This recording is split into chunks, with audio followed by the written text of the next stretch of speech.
Chào mừng các bạn đến với một không gian thơ mộng ngay giữa lòng Hà Nội. Hôm nay, đội ngũ cây hoa giả.com.vn sẽ đưa bạn ghé thăm dự án trang trí đầy tâm huyết tại của hàng cà phê Catinat, số 26 Điện Biên Phủ. Lấy cảm hứng từ những vườn hoa tinh tế, không gian ở đây nổi bật với tông màu vàng be trầm ấm kết hợp cùng sắc hoa trắng tinh khôi, mang lại vẻ đẹp sang trọng nhưng vẫn cực kỳ gần gũi. Điểm đặc biệt làm nên thương hiệu của chúng tôi chính là kỹ thuật thi công đột phá. Toàn bộ lớp sỏi dưới gốc cây được phủ một lớp keo trong suốt, giúp bảo vệ bề mặt luôn bóng đẹp, sạch sẽ và cực kỳ dễ dàng vệ sinh. Từng cành hoa đều được cố định bằng dòng keo chuyên dụng siêu chắc, đảm bảo độ bền trong suốt quá trình quán vận hành.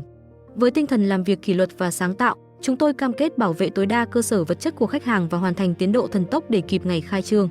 Nếu bạn muốn nâng tầm không gian kinh doanh của mình, hãy liên hệ ngay với chúng tôi qua hotline 0969 601 100 hoặc truy cập website cây hoa giả.com.vn để được tư vấn giải pháp trang trí đẳng cấp.